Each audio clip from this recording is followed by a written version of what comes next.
If you want to elevate your life, get unstuck and move to the next level graciously and with power and flow, then you got to understand the difference between this part of you that is the observer and the part of you that is the instigator. Because leading your story depends upon listening to one of these parts of you and ignoring the other. Let's talk about it. Welcome to the Yellow Chair Podcast with X, where we deep dive into the stories that drive our lives. Okay, let's get storified. I got a question for you. Have you ever watched a movie with someone, say your family, and everyone is into the movie, but not you? It's just not clicking. So while everyone else is laughing and having a good time, you're like, I don't get it. And then you start pointing out stuff like, did you see that string?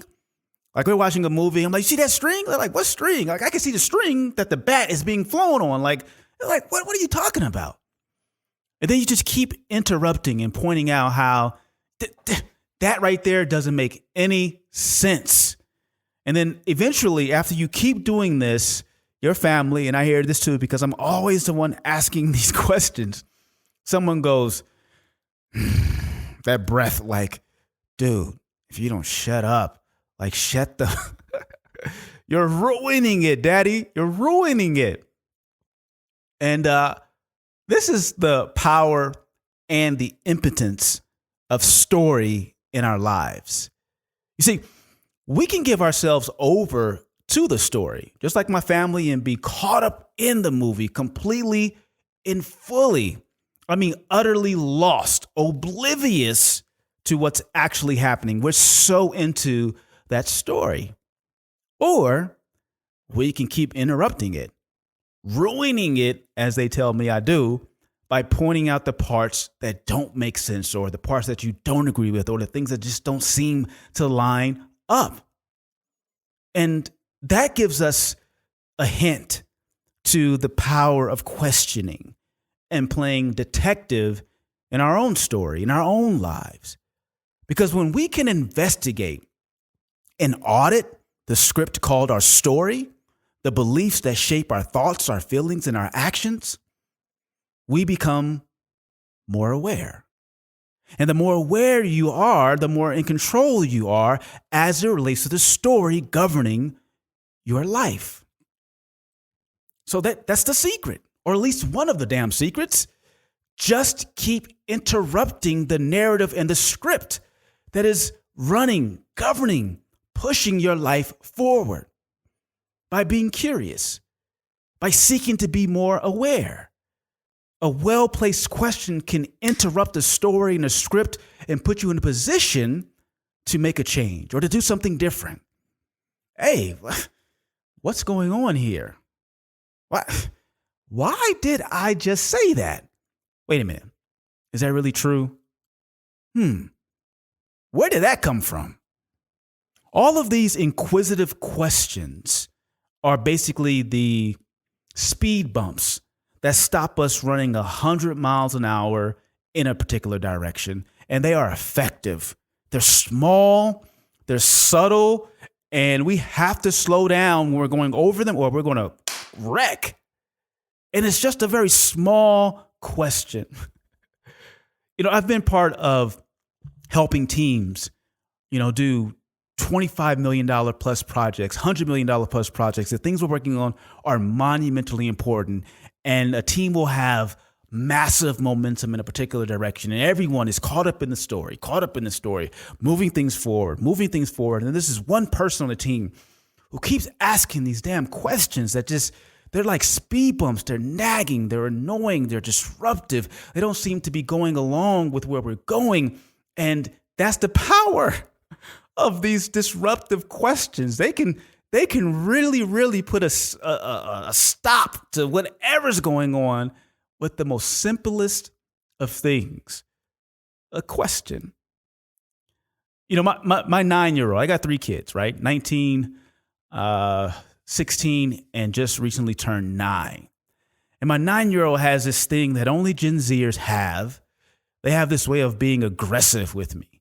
When we were growing up, you couldn't be aggressive. You'd get popped in the mouth, right? There were other ways to be aggressive. We'd go break some shit, and then they'll be like, who broke that? Wasn't me. I don't know. Wasn't me. But my kids, they have a way of being aggressive with daddy with these questions, right? So my 9-year-old, for example, I'll be talking to her and I'll make a statement like, hey, we went to Big Bear Lake recently. We're going to go to Big Bear Lake. I'm trying to sell it to her. We're going to go to Big Bear Lake. We're going to have some fun. It's going to be really good. And then she'll say something like, well, will it though? And that language, like I can't even capture it. She does it so smoothly, right timing, right pitch. Will it though? And then I'm like, I'm not to be deterred because I want to sell this thing. Yeah, it's going to be good. I'm talking to me, really? She's like, really? And I'm like, yeah, but we're going to get on rides. It's going to be fun. Will it though? And she scrunches her face and she does that high pitched. And it's like, gosh, she just is not going along with the script at all because she has this well-timed question that disrupts the story that I'm trying to sell. Damn Gen Zers. But again, it gives us clues. So to be author of your story, you have to become more aware of your story. You have to disrupt the script and question the plot and all the parts of the narrative. And look, this isn't hard of and to itself. It's just a matter of a habit. You know, I was in Clubhouse yesterday, my first Clubhouse. I got the floor. I was speaking yesterday about creativity and heart and, you know, my story around that. But there was this guy who made a comment. I forget his full name, but he's David. His name is David. And he spoke about this purposeful activity of being the observer and how he helps his young staff to find that within themselves. And this is exactly what I mean here, right? As author, your awareness is simply the act of observing. A detachment and distancing where you are not in the story, but observing it.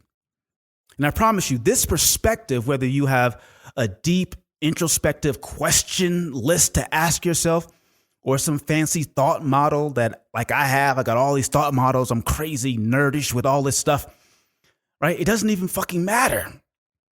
Just simply being the observer changes things, but with one caveat. You can be the observer or you can be the instigator. Now, the observer observes with objectivity and becomes subjective when what is being observed seems to be incongruent with one's values, goals, and what the actors in the story are supposed to be working toward. So the observer goes, wait, cut. Wait a minute. The scene isn't working. I didn't believe that line because it just doesn't match with the story that we're supposed to be working on or toward, right? So the well-timed question, the well-timed cut, the well-timed kind of, hey, what's going on here? It's subjective, weighing and measuring, just looking, observing, and then well-placed timed questions that put us back into a path and perspective that is driven by our purpose, our values, and our goals. In other words, it's conducive to leading our story, the observer, right? But there's the instigator. And you know what I'm talking about here, right? Same detachment from the story, but this MF, what does he or she do? Right? They pick and choose which parts of the story they pay attention to. Right? The instigator highlights the errors and the omissions of others. It highlights the ego, the fear, the worry, and anxiety, causing the actors, i.e. you, to accentuate the negative, the downside, the potential danger in the story. You know what I'm talking about. You got that instigator. See, I told you she would hurt you like that. I told you stuff never works out the way it's supposed to. She's exactly the way I thought it was. You know what? We don't need that anyway. You know what? You're right. Keep doing it that way. The instigator tunes us in and keeps us stuck because it isn't there to help us to grow. It's there to help us shrink and to protect ourselves out of misplaced fear. So the only thing the instigator is concerned with is rehashing the old story and finding all the evidence of why it's true. And when we listen to that part of us, we stay stuck. So awareness must be guided by the observer, an objective party within ourselves whose aim is to direct and author the very best story possible. So let me give you a script for how I run the observer inside of myself and when I'm working with clients on their story, their personal inner story. There are 3 things I want you to work on right here.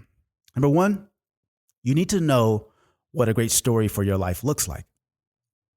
Right? It's very hard to hit a mark if you don't know what the target is, right? So what do you want?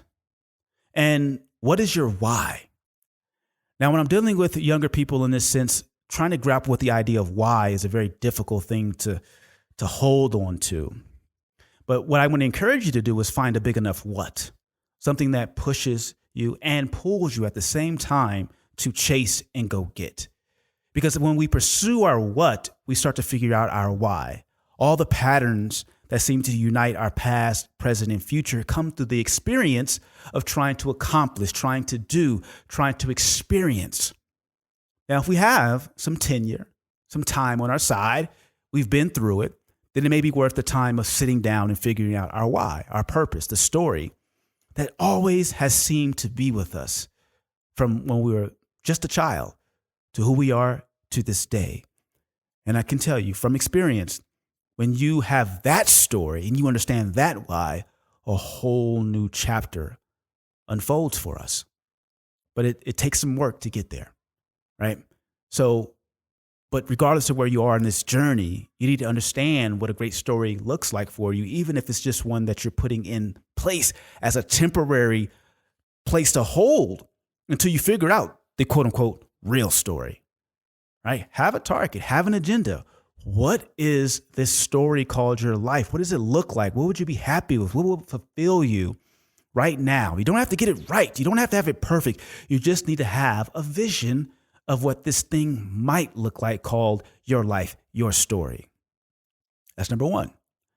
Number 2, you need to know the lines to that story, right? Right, a general guideline on how your main characters, what they think, what they feel, and how they should act, right? Every story, right, that has this happy ending, there are actors inside of it, mainly you, in this case, the metaphor. Well, we got to know our lines. So how does that person think? How does she feel day to day? And what does he do, right? I call that your do greater than triad. Think, feel, do. And start to really think about those guidelines, right? What does that script look like for your main characters, right? And we have different characters. Notice I said plural because we have different roles, responsibilities. We bring different parts of us to different areas of our life. But if we have a story of excellence of what it looks like in this area and one in this area, and we understand the thoughts, feelings, and actions that will help us to tell that story, we can be our best and our most happy, fulfilled, and successful self, regardless of the roles, responsibilities, or the targets that we have in front of us. So that's number 2. And last but not least, you got to set a routine where your observer can come out, your director can come out and help you to measure, to weigh, and to guide your cast. Asking the well-timed question, did I nail my lines? Do I have the right thoughts? Where did that come from? Why do I feel that way? What is this action? Does it serve me? What am I holding on to? What do I need to let go of? That observer needs to be there and being able to drop that well-placed question to create awareness, to help you create that feedback loop to change your direction just ever so slightly so you're more in tune with the story that you're seeking to live, not the one that you've always lived. Make sense? So these are just some general guideposts for any endeavor. Any endeavor, really. Have a target, a general plan of attack, your blueprint, and then a way to measure it and to make micro adjustments so that you can stay on point and on task. This is critically important because if you don't have all 3, and this last point, if you don't schedule it and make it part of your routine, it will not serve you. Your old story has been practiced, drilled, and rehearsed for years, decades even.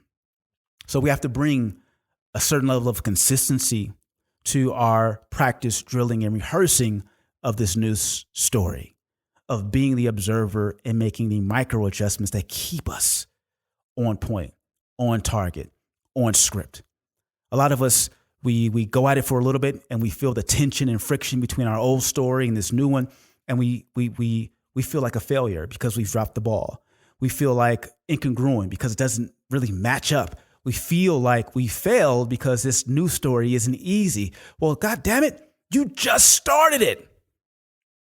But that's what the observer is there for, to help you to ask the right questions, to keep you consistently practice drilling and rehearsing your new lines so you can think, feel, and act in accordance with that new story. And that's the power of consistency and having a routine. As I talk about in other episodes on this podcast, you got to have a routine that brings these simple practices into your life on a day-by-day basis. Because with that consistency, the compound effect, all of that starts to take place.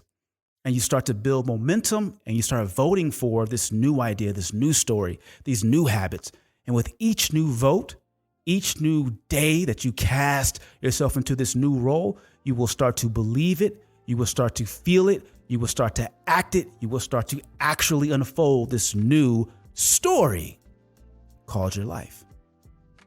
But we have to intervene to disrupt the old path. We have to put the instigator on ice and give the observer, the objective, partial part of us who is there to help us rewrite the story called our life in a way that fits our values, our desires, our purpose, and our goals. We have to give him, we have to give her the space to be great because she won't let us down.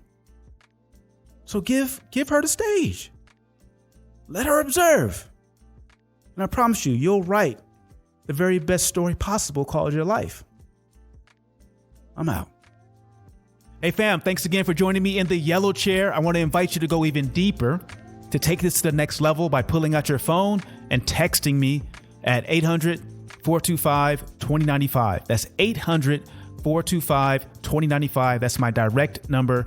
Type in the word yellow chair. And when you text me, you'll be joining my X Factor weekly insider community where I send out resources to help you to continue to storify your life and to lead your story. So don't miss that opportunity. 800-425-2095. Thanks again for joining me here in the yellow chair. Make sure you like, subscribe, comment, share these podcasts. We're trying to change 100 million people's lives, and you're a part of that. So thank you again, and I see you in the next yellow chair. I'm out.